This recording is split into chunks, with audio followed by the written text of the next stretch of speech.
Muy bien, bienvenidos entonces. El tema del día de hoy es un tema trascendental, me parece que es un problema de salud pública, de hecho, que es de mucha importancia en la actualidad. Más que todo, veremos más adelante que está inclusive relacionado a el famoso coronavirus que nos está atacando en el planeta al día de hoy. Empezamos.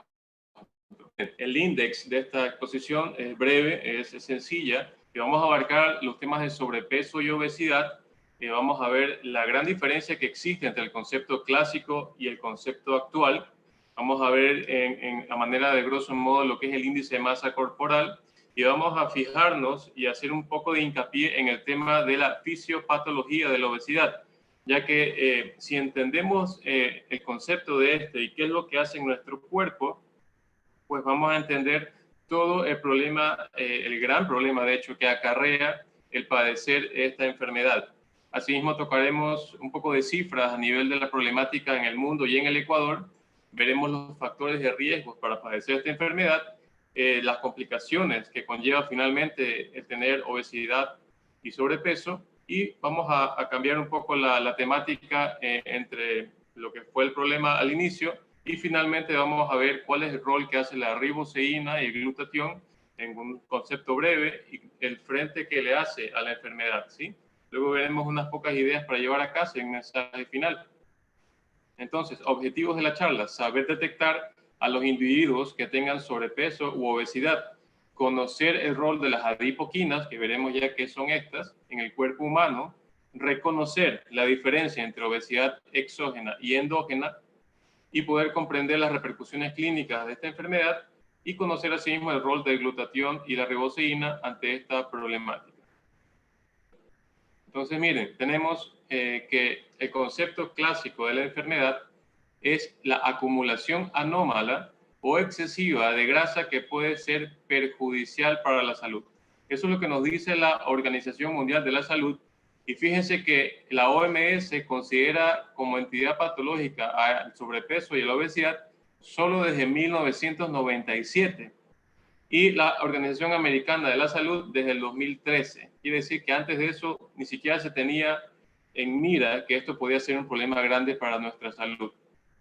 Ahora miren, ¿qué es lo que nos dicen los científicos Cummings y Schwartz? Que esta es una enfermedad oligogénica, cuya expresión puede ser modulada por numerosos genes modificadores que interaccionan entre sí y a su vez con factores ambientales. Es decir, fíjense ya la diferencia que existe entre lo anterior y lo que nos dicen estos dos médicos y científicos, que ya intervienen los genes y los factores ambientales. Pero para fines de esta charla vamos a fijarnos en el último concepto del 2015 de Pasca y Montero, que nos dicen que es una enfermedad sistémica, multiorgánica, metabólica e inflamatoria crónica, multideterminada entre lo genómico y lo ambiental, que conlleva finalmente a un mayor riesgo de muerte y mortalidad. Entonces, fíjense la gran diferencia entre lo que es el concepto actual, un poco más ya abierto en lo que es la realidad, y lo que antes nos decía la OMS, que simplemente era un acúmulo anómalo de grasa. Entre las herramientas que más nos sirven a nosotros los médicos para detectar a estos pacientes son el índice de masa corporal, la circunferencia abdominal y el índice cintura-cadera. Existen otras fórmulas que lo manejan más los colegas nutricionistas, como es la fórmula de Turning, City y Frisancho, para medir densidad corporal, porcentaje de grasa y área muscular. Asimismo, la medición de los pliegues adiposos, como el bicipital, tricipital, subescapular y el suprailíaco, son los que más nos acarrean a un diagnóstico un poco más acelerado de estos pacientes. Ahora, la circunferencia abdominal, dice la OMS, que para los hombres con sobrepeso ya es patológico, con una circunferencia de más de 102 centímetros, y para las mujeres de 88 centímetros. Y el índice de cintura-cadera se dice que es la relación que resulta para dividir el perímetro, así mismo, entre la cintura-cadera, y es patológico para las mujeres con un resultado mayor a 0,9 y para los hombres un resultado mayor a 1. Entonces, ¿cuáles son los signos y síntomas que pueden presentar a estos pacientes? Primero, es saber que la esfera psicológica es muy importante en estos pacientes y no hay que pasarla por alto. Estos pacientes pueden padecer de pérdida de autoestima, rechazo, que finalmente pueden terminar en un problema de ansiedad o depresión. Y las alteraciones físicas más frecuentes de estos pacientes son la acantosis nigricans, la formación de las que hemos denominado 3P, que es la polidipsia, polifagia y poliuria, que es las manifestaciones en el paciente que están bebiendo mucho, comiendo mucho y orinando mucho. Esto se relaciona mucho a lo que ya sería una entidad patológica, que es la resistencia a la insulina. Estos pacientes, asimismo, por su gran volumen corporal, presentan fatiga crónica, disnea en moderados esfuerzos, es decir, que no pueden realizar esfuerzos físicos ni leves ni moderados, que antes quizás sí lo podrían hacer, pero ahora con este sobrepeso ya les es imposible. También presentan presión arterial alta, artralgia, que es decir, dolores articulares, infecciones fúngicas, es decir, por hongos en la piel, sobre todo en los pliegues, y presentan algunas alteraciones en el laboratorio, como por ejemplo el colesterol muy elevado y los triglicéridos muy elevados. Ahora acá tenemos una imagen clara de lo que es la acantosis nigricans. Esto es una fotografía del cuello de un paciente que la presenta. Bien podría confundirse para un ojo no experto o no entrenado con una mancha quizás media oscura, pero es la manifestación clásica de la acantosis nigricans del paciente con resistencia a la insulina, que más adelante obviamente conlleva la obesidad. Ahora miren, la causa es sencilla en realidad, es un desequilibrio energético entre las calorías consumidas y las que se gastan. Recordemos que la Organización Mundial de la Salud lo denominó como la pandemia del siglo XXI para el año 2004 y acuñó el término de globesidad en el año 2011, ya que este problema cada vez iba hacia peor. Entonces, el desequilibrio energético se da por un aumento en la ingesta de alimentos y un descenso en la actividad física de todos los pacientes. Ahora, ¿qué nos dice la Organización Mundial de la Salud? Que existe alrededor actualmente 246 millones de personas con diabetes. Para el año 2030, el número de personas que sufren de diabetes podría llegar a ser de 32.9 millones y que cada año actualmente fallecen 3.8 millones de personas por esta enfermedad.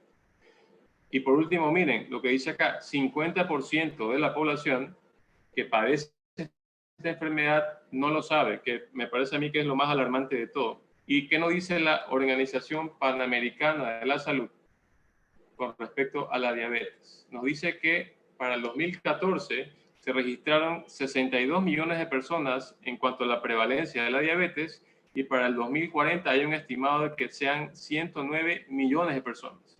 Y en cuanto al gasto global por esta enfermedad, para el 2014 fue de 383 mil millones y para el 2014 se espera un gasto estimado que rodea los 446 mil millones de dólares. Entonces, ambos escenarios son totalmente nefastos para la salud. Entrando un poco más ya en el tema del diagnóstico, el índice de masa corporal es de hecho una fórmula matemática que fue desarrollada inicialmente por el matemático, sociólogo y estadística belga Adolf Quetelet, quien en 1841 desarrolló esta fórmula, que también se la conoce como epónimo en honor a él como índice de Quetelet. Entonces, ¿en qué comprende esta fórmula? En la división entre el peso para la estatura sobre 2. Y este índice de masa corporal, si bien es cierto, no es exacto, clasifica a las personas en infrapeso, normopeso, sobrepeso y obesidad, basándose exclusivamente entre la masa del individuo y su altura. Excluye edad, sexo, porcentaje de grasa corporal o la masa muscular. Quiere decir que si tenemos, por ejemplo, un joven de 25 o 26 años con un índice de masa de 26, supongamos, pero que tiene una gran cantidad de masa muscular y poca cantidad de grasa, no es que tenga un sobrepeso, sino que este paciente, siendo atleta, tiene esta característica especial.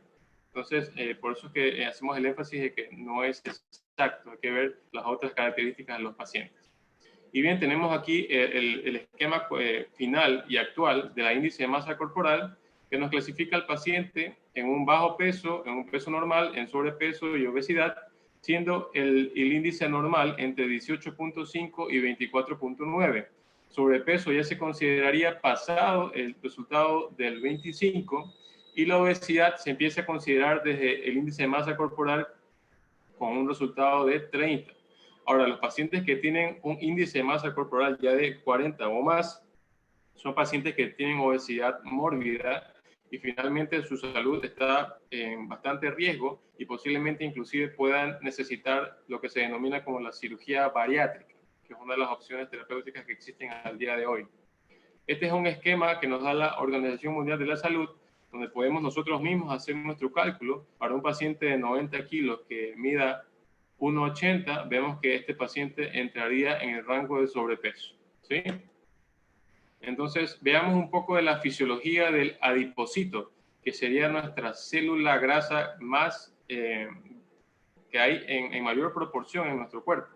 Su función básica es la de captar y almacenar el exceso de energía en forma de triglicéridos. Eso es lo que observamos a nuestra derecha, en la esquina inferior derecha. Todo lo que observamos en ese color amarillo sería el acúmulo de triglicéridos que tiene el adipocito. Ahora, también se le ha descubierto una función endocrina que tiene una función activa en el equilibrio energético entre los procesos fisiológicos y metabólicos del cuerpo. Se sabe que este adipocito secreta ciertas sustancias que se denominan citoquinas, y estas citoquinas son unas sustancias que van a modular ciertas funciones celulares, ya sea estimulando o inhibiendo estas funciones. Ahora, se sabe que existen alrededor de 600 adipoquinas, que son las citoquinas del adipocito, pero las más conocidas y las más estudiadas son la adiponectina y la leptina, en las cuales vamos a hacer énfasis para que conozcan su funcionamiento. ¿Qué tenemos de la adiponectina? Fíjense, regula el metabolismo energético, estimula la oxidación de ácidos grasos, reduce los triglicéridos plasmáticos circulantes y mejora el metabolismo de la glucosa mediante el aumento a la sensibilidad a la insulina. Es decir, que todos estos son unos efectos benéficos para la salud. Pero fíjense, en la fisiología mismo, existe una vía aferente y una vía eferente en relación a la leptina y al cerebro, es decir, a la función neuronal. La vía aferente serían todos los estímulos que van desde el aparato digestivo hacia el cerebro. Y la vía eferente sería la respuesta que da el cerebro hacia los órganos mediante este mismo estímulo, ¿sí? Entonces, las funciones básicas y basales las vamos a tener dadas por la leptina y la adiponectina. Sin embargo, las señales agudas van a ser dadas por la insulina, que es secretada por el páncreas, la grelina, que es una hormona secretada por el estómago, y el péptido Y secretado por el ilio en el intestino. Ahora, a nivel del hipotálamo, que es una zona específica del cerebro, hay un núcleo, es decir, un área específica denominado núcleo arciforme. Y este núcleo arciforme secreta ciertas neuronas conocidas entre unas como las proopiomelanocortina o POMC y el péptido de transcripción regulada por la cocaína y anfetaminas o CART-T. Ahora, el término de cocaína y anfetaminas no tiene nada que ver en los pacientes que tienen el abuso de sustancias, sino que fue denominado así este péptido en relación al origen que fue descubierto en los roedores, que se veía que tenían este péptido que les hacía ciertos efectos similares a los de la cocaína, con un efecto anorexígeno y de gran locomoción osteomuscular. Asimismo, tenemos otras neuronas producidas en este mismo núcleo, como las neuronas del péptido y el péptido relacionado con la proteína agouti, conocido en su abreviación como AGRP. Ahora, las dos primeras que las tenemos como A van a dar la vía catabólica del metabolismo y las que la tenemos como B van a dar la vía anabólica. Ahora, ¿qué significa la vía catabólica? Es cuando la célula necesita degradar moléculas para liberar energía. Y la vía anabólica tenemos lo contrario, que es cuando el cuerpo necesita construir moléculas y demanda un gran consumo de energía. Entonces, ¿en qué hace relación a todo esto? En que la vía catabólica, dada por las neuronas POMC y las CART, van a producir o van a secretar hormonas anorexígenas, es decir, que va finalmente a dar un resultado de un gasto energético y una pérdida de peso, ya que estamos consumiendo energía y ácidos grasos.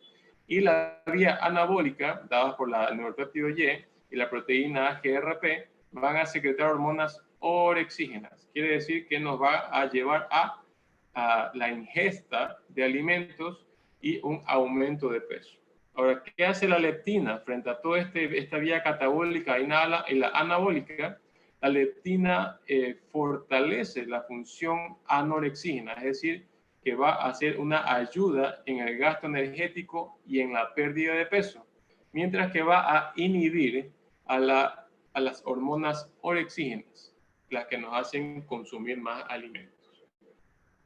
Entonces ya vimos la disminución del apetito que da la leptina por estimulación de los péptidos anorexígenos, la inhibición de los orexígenos, con el aumento del gasto energético, aumentando la tasa del metabolismo basal, incrementando el consumo de los ácidos grasos y disminuyendo su génesis, es decir, disminuyendo la creación de más ácidos grasos. Esta leptina está altamente relacionada a la secreción de la insulina, que es secretada por el páncreas, pero asimismo se sabe que no solo la leptina y no solo la insulina están vinculadas a la saciedad, sino también la grelina, el péptido Y, la serotonina, la colecistocinina, el neuropéptido y otras hormonas más. Entonces, otras funciones que se les ha descubierto actualmente a la leptina es su vínculo con la reproducción, con la inmunidad celular y con la angiogénesis. Sin embargo, estas tres últimas están aún en estudios. ¿Qué tenemos en cuanto a los niveles séricos, es decir, circulantes en los pacientes de leptina? Los pacientes que tienen un índice de masa corporal normal tienen un resultado basal de la leptina a nivel sérico entre 3 a 18 nanogramos sobre decilitros. Eso sería en un rango normal. Ahora, ¿qué sucede en los pacientes que tienen un índice de masa corporal elevado, con sobrepeso u obesidad?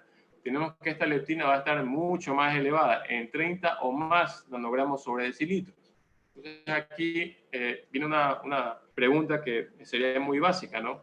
Si tengo más leptina, quiere decir que eso me va a conllevar a tener mayor función de consumo de energía, disminución de apetitos y de regulación dada por la insulina. Pues la respuesta es no. ¿Por qué? Porque conocemos que de la mano de la resistencia a la insulina que hay en estos pacientes con sobrepeso o obesidad, va asimismo la resistencia a la leptina, ¿sí? Entonces, como para recordar un poco lo que es la resistencia a la insulina, tenemos este gráfico muy explicativo, recordando que a la insulina se la conoce como la llave maestra, ¿no? Tenemos así que la insulina es la que permite la entrada de las células de la glucosa en sí a la célula para el consumo energético. Eso es cuando está en una manera normal, pero cuando la insulina está abolida, hay una resistencia a la insulina, la glucosa no va a entrar a la célula, no va a hacer su metabolismo de consumo y va a quedar circulante en el cuerpo, lo que se denomina actualmente como resistencia a la insulina. Asimismo, a nivel del cerebro, en el hipotálamo, que lo tenemos aquí señalado en este círculo, recordando las funciones básicas del hipotálamo, que son la regulación de la temperatura corporal, fatiga, sueño, deseo sexual, el apego parental, los ritmos circadianos, la sed y el hambre. Fíjense, la leptina se relaciona muy estrechamente con el hipotálamo, haciendo que, inhibiendo al núcleo 4, que es un área específica del hipotálamo, al neuropéptido Y. ¿Y qué es lo que hace este neuropéptido Y? Aumenta la sensación de hambre, ¿sí? Este le envía una información directa al cerebro de una necesidad imperiosa de alimentos que va a llevar a estos pacientes a una hiperfagia, es decir, a un consumo excesivo de alimentos que lo va a llevar finalmente a la obesidad. Entonces tenemos otra estructura que está relacionada con la leptina, que es el tronco encefálico. Fíjense, el tronco encefálico lo hemos denominado para fines de esta charla de manera didáctica como piloto automático. ¿Qué significa esto? Que las funciones que va a tener este tronco encefálico no van a ser modificables. ¿Y cuáles son estas funciones? Como por ejemplo respirar, deglutir, la presión sanguínea, las funciones cardíacas, la vigilia, etc. ¿Qué sucede en este tronco encefálico que vemos que es poco accesible a modificaciones? Es aquí en donde se va a inhibir con mayor cantidad a la leptina, ¿sí? Y en los pacientes obesos con resistencia a la leptina, el estímulo inhibitorio va a ser aún mayor, ¿sí? Convenciendo al cerebro por parte doble, recordando que ya tenemos la acción del neuropéptido Y, de que necesita mucho alimento y el paciente finalmente va a recurrir a la hiperfagia nuevamente, ¿no? Es decir, el cerebro va a tener una información falsa de que se muere de hambre, entre comillas, como lo tenemos acá, que va a hacer que consuma en demasía cualquier tipo de alimentos. Otra relación que tiene la leptina es con la artrosis, ¿sí? Se sabe que en la obesidad estos pacientes finalmente por la base biomecánica, es decir, por el exceso de peso, las articulaciones y el cartílago va a sufrir, haciendo finalmente un proceso inflamatorio, pero se sabe que existe una base metabólica que está relacionada a la leptina. ¿Qué sucede? Que la liberación de estos factores sistémicos, como las adipoquinas que hemos visto ya, cuando están en un trastorno ya de inflamación, es decir, cuando el paciente ya tiene la resistencia a la leptina, estas adipoquinas van a hacer una función inflamatoria, ya no va a ser beneficiosa para la salud, sino que va a acarrear inflamación primero a nivel local y luego a nivel sistémico, aumentando así el estrés oxidativo a nivel global del paciente, ¿sí? Y estas sustancias inflamatorias finalmente van a hacer que el paciente presente una degeneración articular, agregando ya a la base biomecánica del sobrepeso sobre la articulación. Ahora, el desbalance de la leptina y de la adiponectina, como les había mencionado ya, ahora va a ser inflamatoria cuando ya está todo esto desequilibrado. Y esto va a ser, lo pongo acá como ejemplo, a la tormenta de citoquinas que se ha hablado bastante relacionado al coronavirus y al SARS-CoV, ¿sí? Recordando que las citoquinas en realidad son moduladores de ciertas funciones celulares, pero cuando salen en un nivel descontrolado, va a haber un exceso de citoquinas circulantes, van a ser un componente inflamatorio sistémico y muy perjudicial para estos pacientes, que en el ámbito de la obesidad y el sobrepeso se denominará como lipoinflamación. ¿Sí? Esta inflamación primero va a ser local, propia del adipocito, pero luego, mientras va aumentando este problema de la obesidad, esta inflamación será finalmente sistémica. Ahora, ¿cómo se desarrolla el adipocito? A partir de una célula precursora, como toda célula, ¿no? Primero va a ser inmadura, un preadipocito, para finalmente ser un adipocito maduro, como lo tenemos acá en nuestra gráfica. Ahora, ¿cómo crece este adipocito? Por dos mecanismos, por la hipertrofia y por la hiperplasia.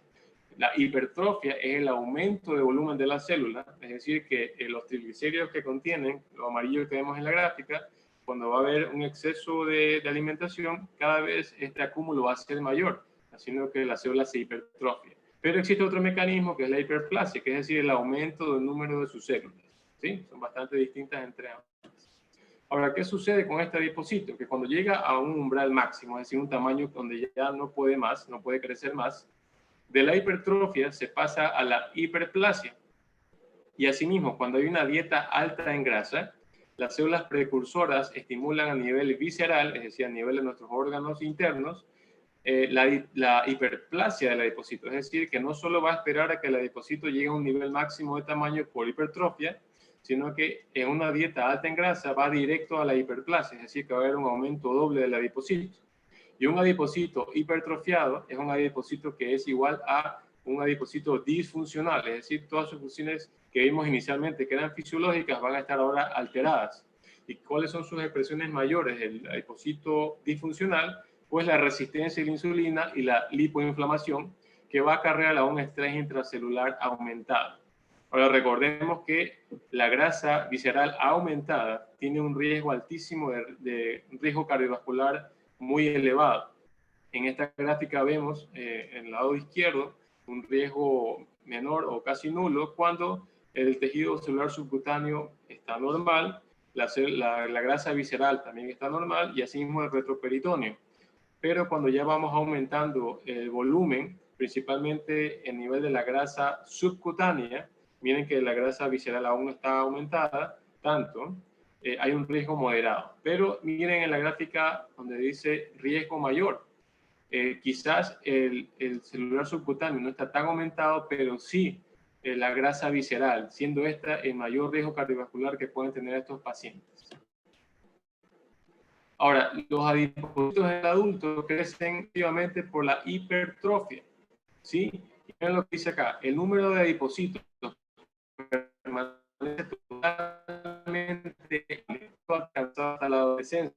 Esto nos dice que la importancia en la prevención del sobrepeso y la obesidad en los niños adolescentes es máxima, ya que a menor cantidad de sobrepeso en nuestros niños o en nuestros adolescentes, vamos a tener asimismo un mayor control de los adipocitos en la vida adulta, teniendo así entonces que en la baja de peso en la adultez solo será la disminución del volumen del adipocito, más no del número de las células grasas, ¿sí?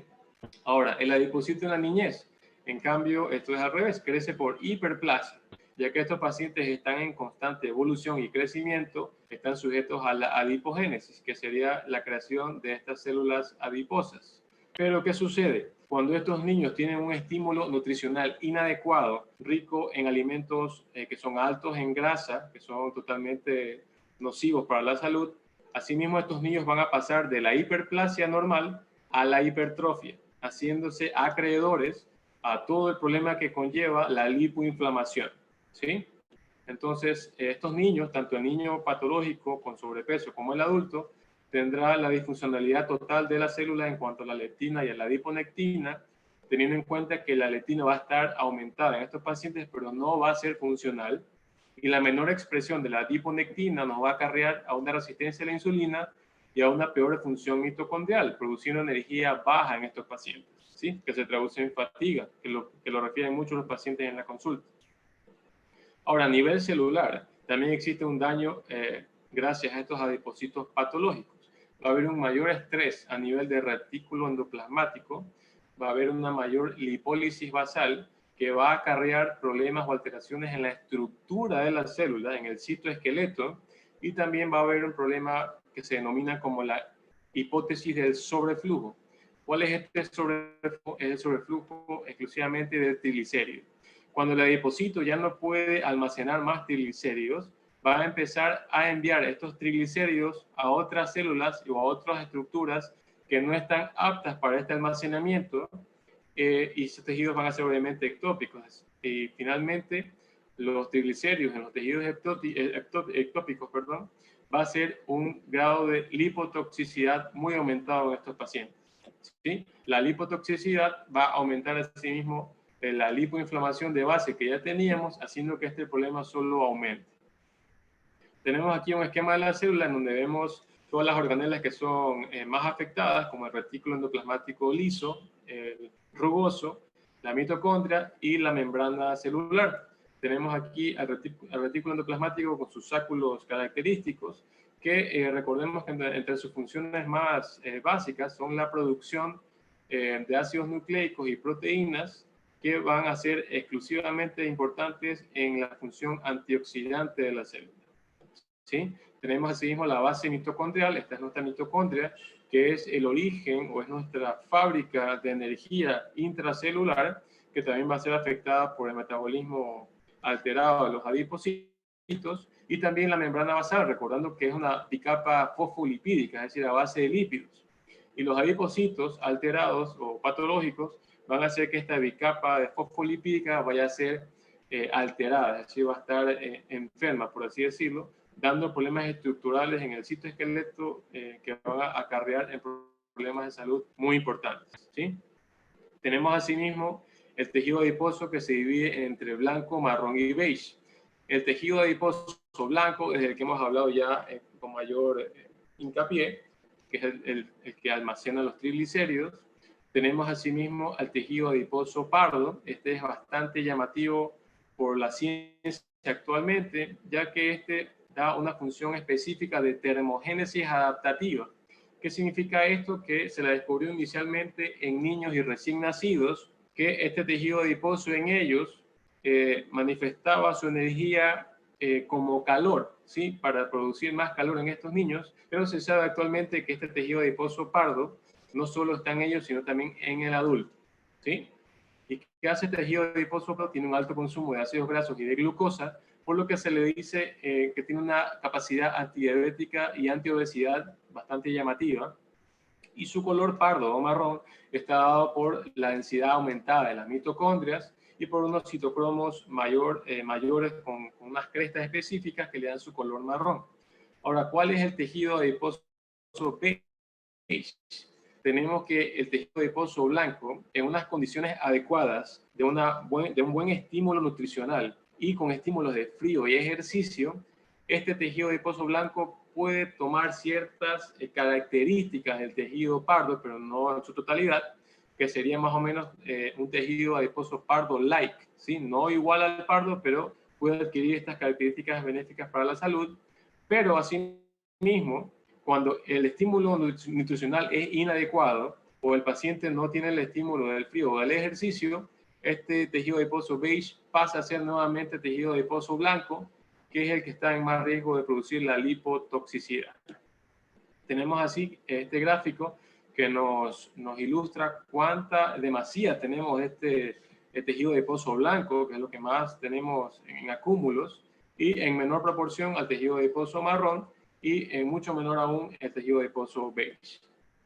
La clasificación de la obesidad la tenemos en dos grandes grupos. En la exógena, que es la más común, que está dada por los malos hábitos alimenticios y el sedentarismo, y otras causas como la ansiedad, la neurosis o la depresión, que conllevan a que el paciente tenga esta hiperfagia, característica de las enfermedades del ámbito de la ansiedad y la depresión, ¿sí? En cambio, la obesidad endógena está dada exclusivamente por el sistema endocrino, que determina de manera fisiológica la adiposidad androgénica o la ginecoide. Y en casos especiales, vamos a ver ahora en detalle, cómo la obesidad interactúa de manera distinta en ciertas patologías especiales, como la enfermedad de Cushing, el síndrome de Froelich y el síndrome de Lawrence-Mood-Beidel. Tenemos así entonces que la obesidad exógena está dada por malos indicios alimenticios en estos pacientes, ya sea por voluntad propia o por problemas de ansiedad o depresión. Y la adiposidad androgénica puede ser dada en hombres y en mujeres de manera distinta. Normalmente en el hombre se dice que tiene una forma central o de manzana, y las mujeres en forma de pera, ya sea en las caderas, en los glúteos o en el busto de las mujeres, ¿no? Entonces esto sucede de manera normal. ¿Qué sucede en la enfermedad de Cushing? Esto es el eje hipotálamo-hipoficiario, que es totalmente fisiológico. El hipotálamo genera la hormona liberadora de corticotropina, que estimula la hipófisis para que a su vez secrete la adrenocorticotropina y finalmente vaya a estimular a las glándulas suprarrenales para que produzcan cortisol, ¿sí? El cortisol es necesario para nuestro funcionamiento normal en los pacientes que no tienen ningún problema con este eje, pero cuando este eje se torna anómalo o patológico, va a haber un sobreestímulo de todas estas estructuras, produciendo una mayor excreción o secreción del cortisol. Recordemos que el cortisol es denominado también como la hormona del estrés. Entonces, estos problemas van a ser denominados como la enfermedad de Cushing, que puede ser exógeno o endógeno.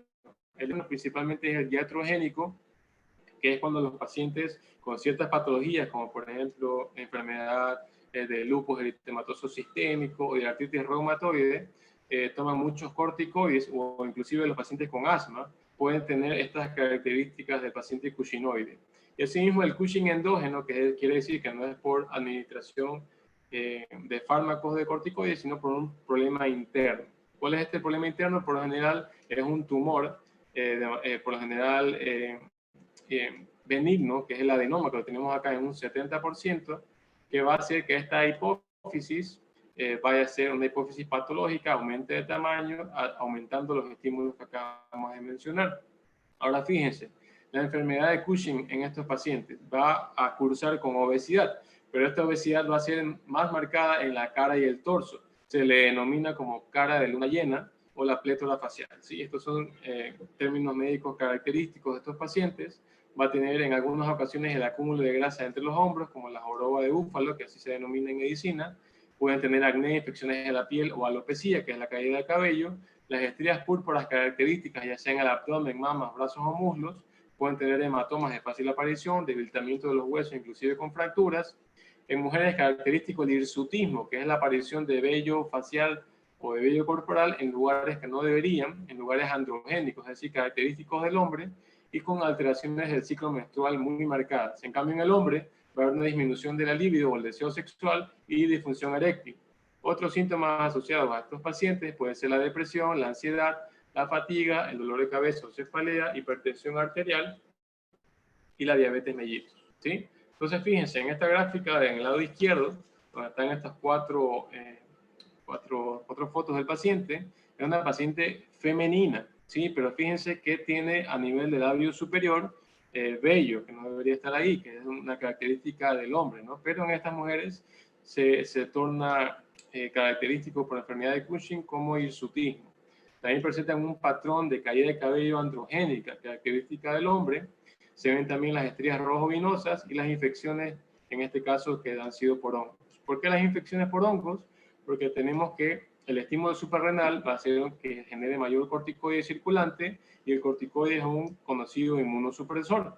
El hirsutismo va a ser dado por el aumento de hormonas andrógenas en estas pacientes femeninas, y la diabetes mellitus, que es característica de estos pacientes también, va a ser dada ya que el cortisol es una hormona de contrarregulación de la insulina, dando como resultado, en manera proporcional, la resistencia de la insulina en estos pacientes que tienen esta enfermedad.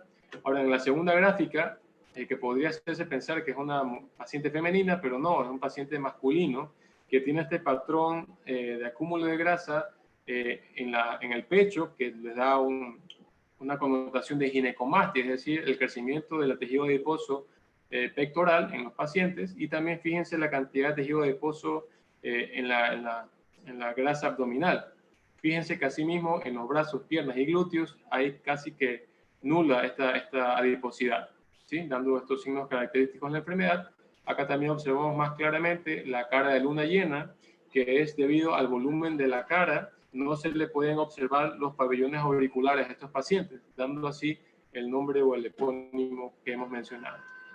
Tenemos asimismo el síndrome de Froelich o la distrofia adiposo-genital, que una vez más incurre en la obesidad, pero vinculado a otras entidades clínicas como el hipogonadismo o el retraso de desarrollo y de crecimiento sexual. Puede haber enanismo por un déficit de crecimiento óseo. En hombres es más fácil detectar esta enfermedad porque va a haber voz infantil, puede haber un micropene o una ginecomastia, ¿sí? Ahora, la gráfica que vemos aquí a nuestra derecha es un paciente masculino. Fíjense que tiene un patrón de depósito de grasa femenino, pero es un paciente masculino. ¿Cuáles son las causas de este síndrome de Froelich? Pues, una vez más, los problemas del hipotálamo, de la hipófisis y en menor proporción por infecciones de meningitis, encefalitis o toxoplasmosis. Pero la mayor cantidad de casos que se ha visto es por problemas en la hipófisis. Y ahora ustedes dirán, entiendo el hipogonadismo, el retraso del crecimiento, pero ¿por qué la atrofia óptica y ceguera que la tenemos acá? Pues fácil, porque a nivel de la hipófisis que va a haber en este tumor que acabamos de mencionar, justo a nivel de este vamos a tener el entrecruzamiento de la vía óptica, que se denomina como quiasma óptico, y al entrar en contacto y en crecimiento el tumor de la hipófisis va a afectar este quiasma óptico, dando estos problemas visuales en los pacientes, ¿sí? Por último, tenemos al último síndrome que vamos a mencionar con respecto a la obesidad endógena, que es el síndrome de Lawrence-Moon-Vidal, ¿sí? Una vez más tenemos vinculada la obesidad, pero unida a hipogonadismo, estatura corta, malformaciones del cuello, capacidad intelectual deficiente, degeneración central de la retina, también puede incurrir ceguera. También a estos pacientes se les ha descubierto polidactilia o sindactilia. Y la causa más frecuente de este síndrome es genética, ¿sí? Muy diferente a las dos anteriores. Y fíjense que la polidactilia es el número mayor de dedos, ya sea en manos o pies, dedos supernumerarios, y la sindactilia es la fusión de estos dedos, ¿sí? Que se observa muy bien en la gráfica. Ahora, ¿qué dice la Organización Mundial de la Salud con respecto a la obesidad en el mundo? En los adultos tenemos que en el año de 1975 la obesidad se ha triplicado hasta la actualidad, y así en el 2016 se detectó en adultos de 18 o más años que existían más de 1.900 millones de pacientes con sobrepeso y más de 650 millones con obesidad. Asimismo, en niños entre 5 a 19 años pasó del 4% que había en 1975 a más del 18% en el 2016. Esto con respecto al sobrepeso, que fue casi equivalente entre niños y niñas, con 18% niñas y 19% para niños. Y asimismo, en 1975 había menos de 1% de niños y adolescentes menores de 5 a 19 años con obesidad, pero en el 2016 se hallaron 41 millones de niños menores de 5 años con sobrepeso u obesos y más de 340 millones de niños entre 5 a 19 años con sobrepeso u obesidad.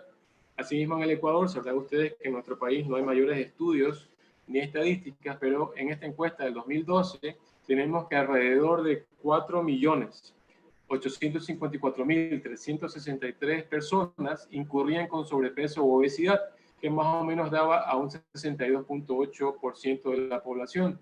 Las mujeres incurrían más en obesidad y los hombres más en sobrepeso. Ahora, todas las regiones del Ecuador se encontraron una prevalencia aumentada del sobrepeso y obesidad. Y la mayoría de estos pacientes ya habían tenido una o dos problemas con respecto a la isquemia del corazón, resistencia a la insulina, diabetes, enfermedades cerebrovasculares o enfermedad renal e hipertensiva, ¿sí? Ahora, los factores de riesgo para tener obesidad o sobrepeso son básicamente la falta de actividad física o sedentarismo, la dieta poco saludable, que en la actualidad tenemos a las bebidas azucaradas que están en el top de la lista, y a la sobrecarga laboral. Ahora, ¿qué tiene que ver la sobrecarga laboral? Que la persona que trabaja 8, 10, 12 horas va a tener poco alcance de tener una actividad física, ya sea en la mañana o en la noche. Las condiciones sociales y económicas que afectan a la población en general para padecer esta enfermedad son el poco acceso a áreas seguras para hacer ejercicio, la falta de ingesta de frutas, vegetales y frutos secos, un alto consumo de alimentos procesados y empaquetados, el alto consumo de bebidas alcohólicas con una gran cantidad de kilocalorías que finalmente no se queman en estos pacientes. Los medios de transporte tienen mucho que ver, ya que antes quizás la gente se transportaba en otros medios, que por ejemplo la bicicleta, que quizás tenían más acceso a tener alguna actividad física durante el día, pero ahora quizás el 90% se traslada ya sea en moto, bus o a un automotor particular. El confort globalizado, tenemos que las escaleras eléctricas o los ascensores son la preferencia de la mayoría de las personas que, por ejemplo, visitan a centros comerciales o lugares que los tienen. Ya muy pocos de ellos suben las escaleras que son las normales o antiguas, ¿sí? El uso excesivo de aparatos electrónicos como computadoras, celulares, juegos de consolas, la televisión, que pasan 8, 10, 4 horas, qué sé yo, en estos equipos y dándole poca prioridad a los ejercicios o actividad física. Ahora, estos dos últimos puntos son de gran importancia, que es la obesidad como expresión de estilo de vida y a la no enfermedad, y a la aceptación de la obesidad debido a un patrón cultural de belleza, pero obviamente esto es una información que no es la correcta, por una influencia de medios de comunicación o redes sociales. Traemos a colación a la revista Cosmopolitan, que en el año 2018, me parece, tenía en su portada a esta modelo XXL Tess Holiday, ¿sí? Que si bien es cierto, hacemos énfasis en que la aceptación social de estos pacientes, ya sea independiente de su sexo, religión o talla, está bien que sean aceptados en la sociedad, pero decir que estos pacientes con esta cantidad de sobrepeso en cuanto a la salud es algo normal o bien visto, pues obviamente en esta charla hemos visto que la respuesta es no. Tiene una gran connotación fisiológica negativa el tener este volumen corporal, ¿sí? Ahora, las complicaciones finales que da esta enfermedad es la enfermedad cardiovascular, ya sea por hipertensión, insuficiencia cardíaca, la enfermedad tromboembólica, ya sea por la trombosis venosa profunda o el tromboembolismo pulmonar, que es muy frecuente en pacientes obesos. Vamos a tener trastornos de la reproducción. En los hombres vamos a tener un descenso de las hormonas sexuales masculinas como la testosterona y un aumento de los estrógenos. Y las mujeres van a tener ciclos menstruales totalmente anómalos, muy vinculados al síndrome de ovario poliquístico, que a su vez está muy vinculado a la resistencia a la insulina y por ende también a la diabetes mellitus. Tenemos que las dislipidemias van a ser muy marcadas en estos pacientes, teniendo el colesterol HDL, que es beneficioso para nuestra salud, muy bajo, y el LDL, que es el nocivo, vamos a tener que va a estar muy elevado, ¿sí? ¿A qué acarrea todo esto? A que el paciente finalmente pueda tener una enfermedad de aterosclerosis.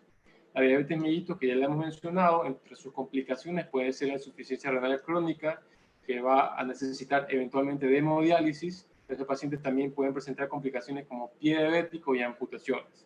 Los accidentes cerebrovasculares están a la orden del día en estos pacientes, ya sea por la enfermedad hipertensiva o por la enfermedad de aterosclerosis. El apnea obstructiva del sueño, dando problemas a nivel de hipersomnia el diurno en estos pacientes, y la fatiga crónica, que también ya la hemos mencionado antes. La hepatohepatía grasa no alcohólica, es decir, la enfermedad del hígado por esteatosis, no por alcoholismo, sino por depósitos de grasa, que finalmente va a dar una insuficiencia hepática.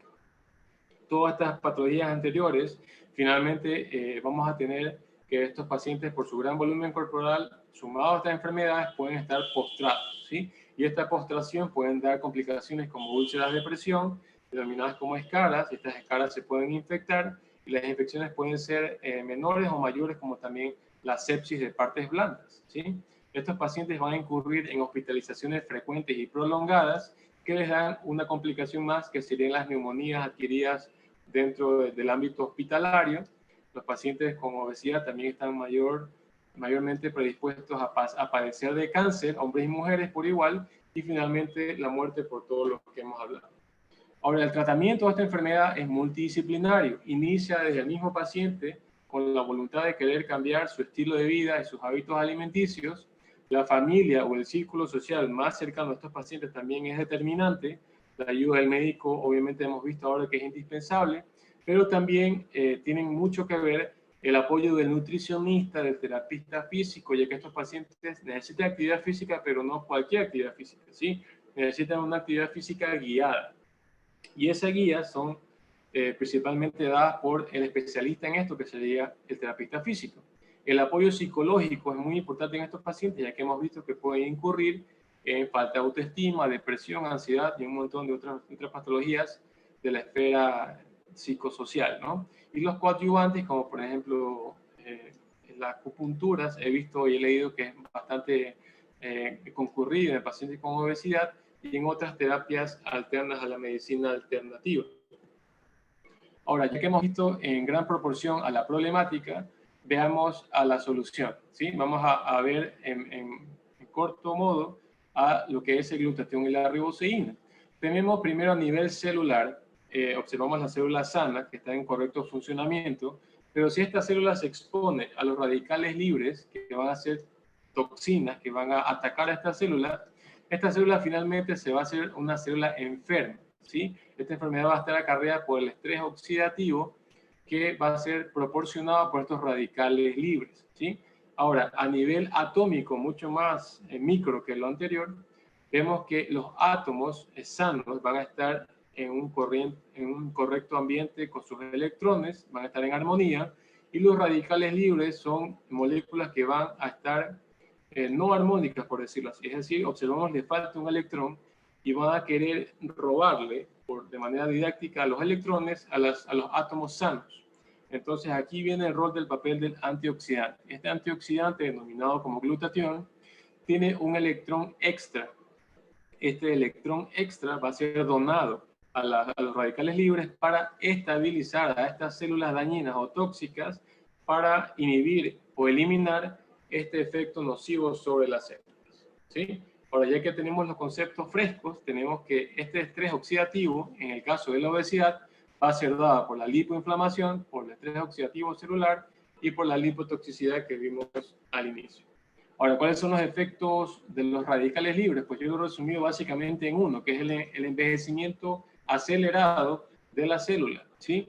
Esta célula acelerada en cuanto a su vida, en su actividad normal, va a ser mayormente afectada por estos radicales libres y va a acarrear a toda la problemática en cuanto a patologías que tenemos aquí, algunas, no están todas, como los problemas en el ADN que acarrean en tumores, enfermedades cardiovasculares, autoinmunes, degenerativas, neurológicas, metabólicas, aterosclerosis, dislipidemia y cáncer. Solo por nombrar algunas, pero sabemos que son muchas más.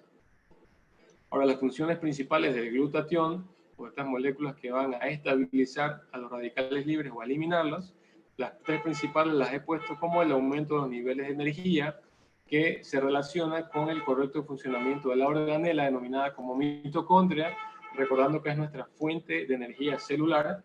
Va a ser el efecto antioxidante eliminando los radicales libres y va a fortalecer el sistema inmunológico de manera exponencial, ¿sí? Mejora y mantiene la función cognitiva también, restablece la calidad del sueño, reduce los efectos del estrés oxidativo, hace una desintoxicación profunda del hígado, mejora las condiciones de la piel, gestiona el reciclaje de ciertos antioxidantes exógenos, es decir, una fuente externa al cuerpo humano, como por ejemplo la vitamina E o la vitamina C, y mejora también el desempeño musculoesquelético.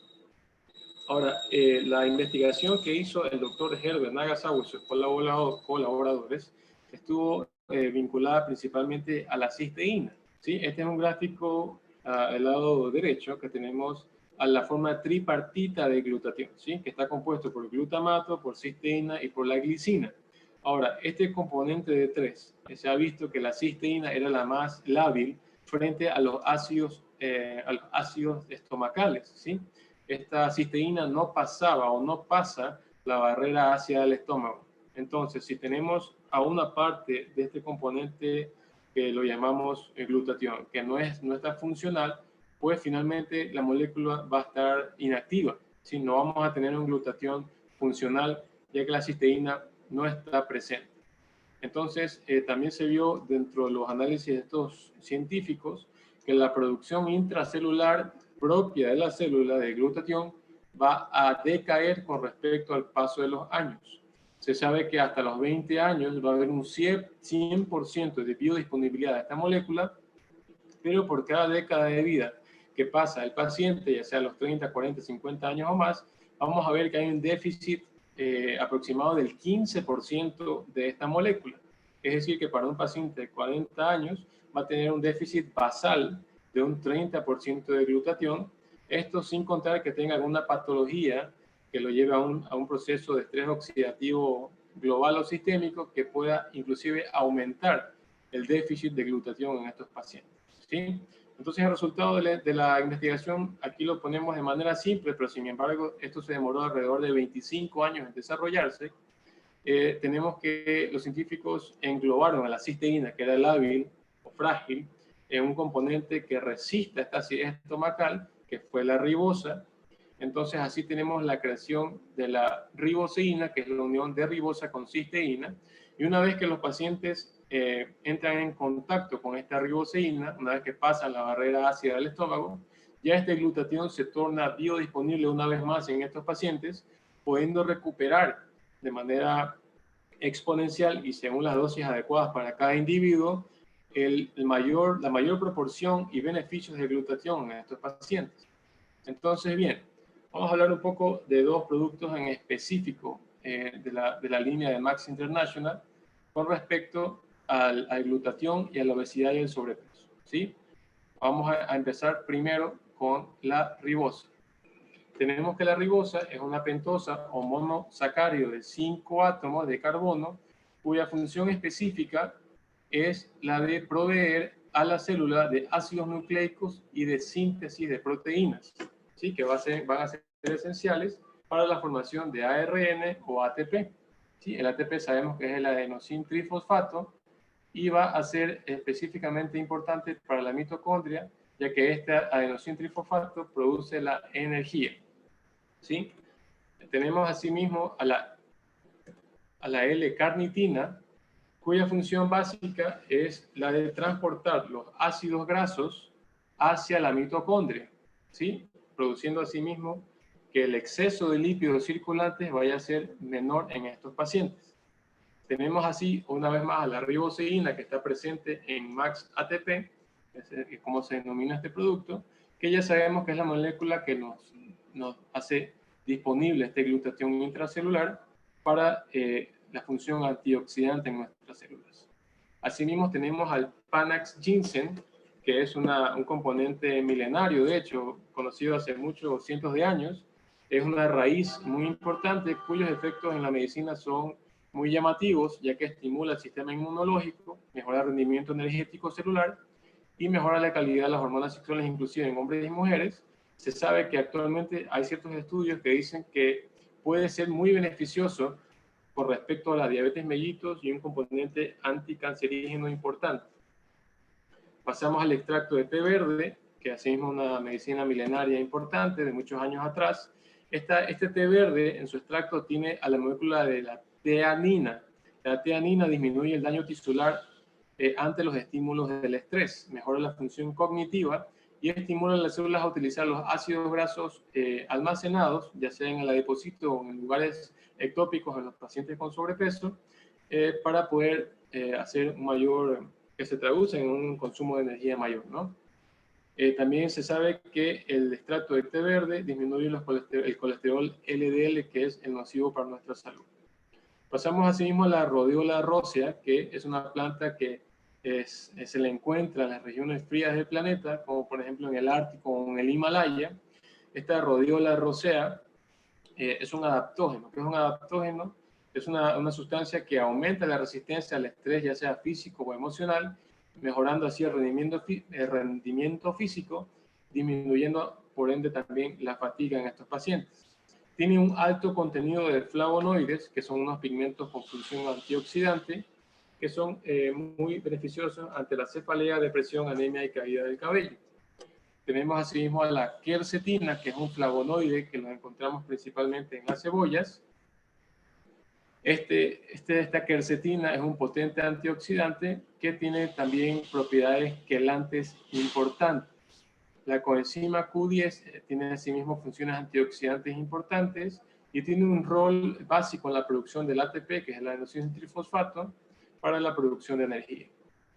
La serie de las vitaminas B que tiene el ATP involucra la tiamina, la niacina, la riboflavina, el ácido pantoténico, la piridoxina y la biotina, que todas estas en conjunto, en su conglomerado, van a convertir a los nutrientes circulantes que hayamos ingerido para poder traducirlos en energía, ¿sí? Que es lo que degradan ácidos grasos, carbohidratos y aminoácidos, ¿sí?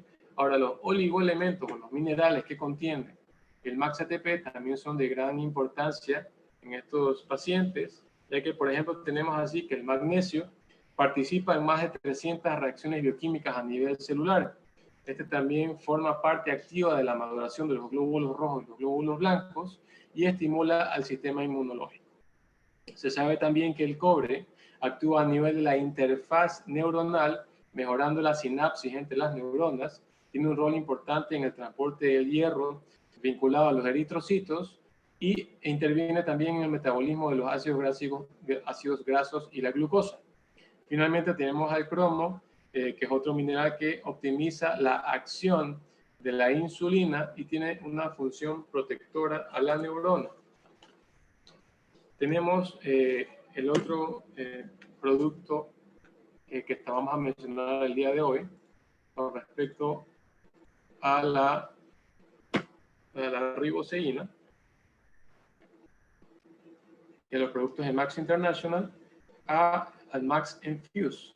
Tenemos, si bien es cierto que el Max Infuse no contiene la riboceína, pero es un componente nutricional esencial para poder potenciar los efectos de la riboceína en estos pacientes. Es decir, que como observamos, hay una gran cantidad de vitaminas y componentes antioxidantes conjunto con los oligoelementos aumentados como el selenio, el zinc y el manganeso, que van a poder potenciar o eliminar de mejor manera toda la toxicidad celular que pueda existir en estos pacientes con el sobrepeso o la obesidad. Inclusive se dice, ya que he hablado con muchos colegas nutricionistas, que tranquilamente podría reemplazar una de las comidas del día si es que los pacientes no tienen acceso a la hora de su comida, lo tienen muy limitado. En vez de comer algún alimento rico en grasas o una comida chatarra, bien podrían suplementarlo, o reemplazarlo por una dosis de Max Infuse que van a tener muchas más vitaminas y nutrientes que cualquier otra comida chatarra, ¿sí? Entonces, vemos que asimismo Max International nos permite vincular a estos dos elementos, a estas dos grandes armas en la guerra contra el sobrepeso y la obesidad para tener un mejor resultado en estos pacientes. Asimismo, tenemos que el Max ATP puede ser vinculado al Max One, que básicamente contiene riboceína pura, o al Cellgevity, que tiene riboceína con 12 otros antioxidantes más, que van a potenciar una vez más los efectos antioxidantes en las células, ¿sí? Y por qué no vincular a la nutrición ejemplar del Max Infuse con asimismo con Max One o Cellgevity, ¿sí?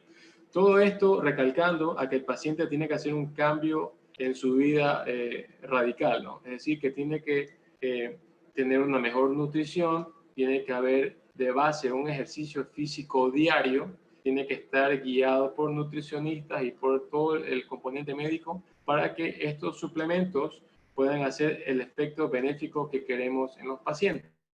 Entonces, tenemos hasta ahora que hemos cubierto todos los objetivos de la charla que mencionamos al inicio de la noche de hoy. Tenemos asimismo que las ideas para llevar a casa son simples. El número uno, que el sobrepeso y la obesidad son un problema de salud pública. El sobrepeso y la obesidad son de manejo multidisciplinario. Los cambios en el estilo de vida en estos pacientes y en sus hábitos dietéticos son básicos y esenciales. Las complicaciones que sobrevienen a futuro generan gastos estratosféricos en el entorno de la familia y finalmente para el Estado. Y la inclusión de riboceína, que está en el ámbito de Max International únicamente, puede ser crucial para el manejo óptimo de esta patología del sobrepeso y la obesidad, recordando que riboceína es exclusivo de Max International. Por último, y no menos importante, sabemos que al día de hoy, 21 de marzo, aún vivimos en pandemia por el coronavirus. Y recordando así que entre las personas que se denominaron como personas frágiles ante esta enfermedad, no solo está el hipertenso, el diabético, sino también en las personas con sobrepeso y obesidad, ¿sí? Dando así una vez más una pauta para que estos pacientes que la padecen puedan controlar desde ya su patología para poder inclusive evitar una patología más que tenemos en el mundo de hoy.